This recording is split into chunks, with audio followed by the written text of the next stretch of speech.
Today's Readalotamus Read Aloud is Hanuman and the Orange Sun. Words by Amy Maranville. Pictures by Tim Palin. Hanuman and the Orange Sun. This is Harini. Harini loves chipmunks, sailboats, and playing in the summer sun. Every morning when it's warm, Harini wakes up, brushes her teeth, and runs outside to play. One day, after a bright and sunny morning, Harini felt particularly hungry. She ran into her mother's office.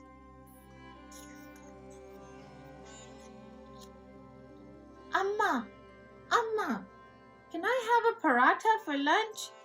Of course, my Kana, my sweetheart. And a cheese stick? Of course, Kana. And an orange? Ma, you are as hungry as Hanuman Dada today. Who? Asked Harini as she pulled on her mother's arm. Hanuman Dada. I will tell you the story while we eat. Harini and her mother went into the kitchen. There, Harini climbed into her tower to help her mother make lunch. While they rolled the paratha, Harini's mother began the story of Hanuman Dada and the Orange Sun.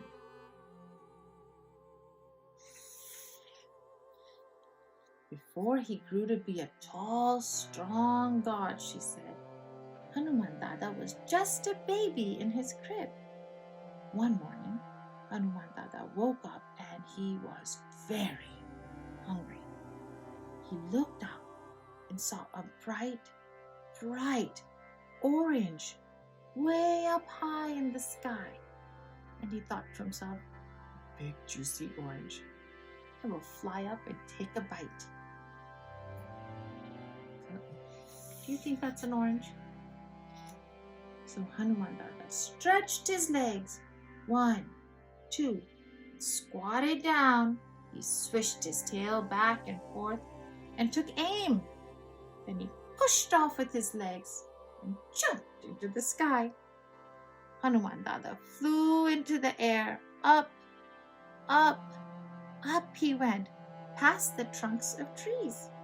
If you haven't caught on yet, you may realize Hanuman is a monkey.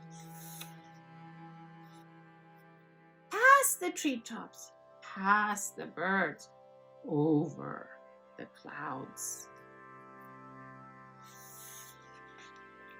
And up until he reached the sun. He felt the heat of the sun on his face. He thought, what a lovely, warm, juicy orange this will be. I think I will eat the whole thing in just one bite. So Hanuman Dada opened his mouth wide, and chomp! He ate up the sun in just one bite.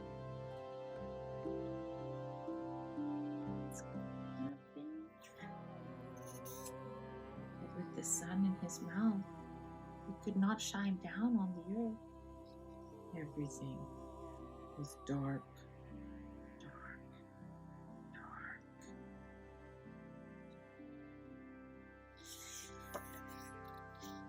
Ah! Cried Hanuman in alarm. I cannot see.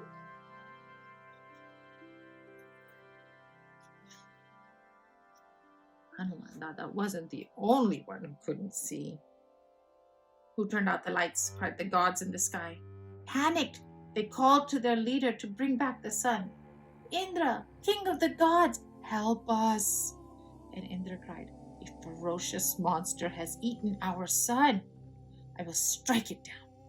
So he lifted his Vajra, his lightning bolt, high above his head and threw it at poor Hanuman Dada. Is Hanuman Dada a ferocious monster or just a baby? It's Bluey. Boom! The bolt of lightning struck Hanuman Dada and he cried out in shock. As he opened his mouth, the sun came out and shone brightly again.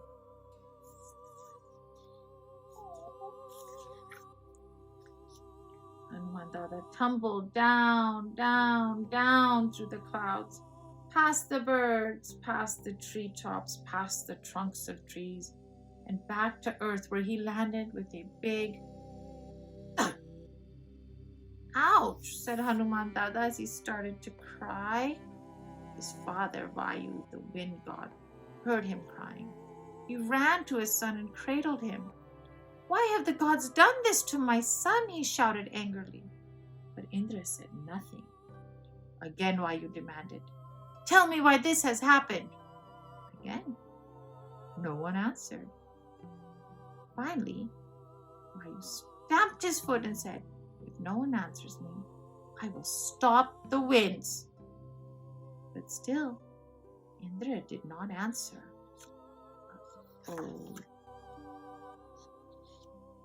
So Vayu stopped the wind.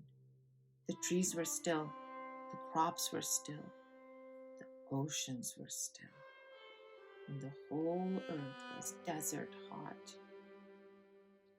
Indra realized his mistake and felt sorry, so he and the other gods came down to earth and brought special gifts to Hanuman Dada.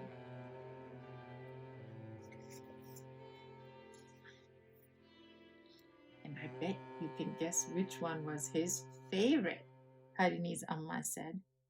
Harini smiled and bit into her own juicy orange. Did the wind god bring back the winds? He did, and Hanuman learned a valuable lesson. Do you know what that lesson was, Dana? Be careful what you bite, guessed Harini. Harini's mother laughed and gave her a hug.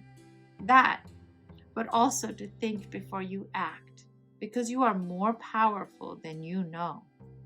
Do you mean I have superpowers? Harini asked. I could throw a Vajra or bite the sun? Maybe not yet, my love, but if you put your mind to it, I bet you could accomplish anything. And when you can, I hope you will be thoughtful and use your strength well.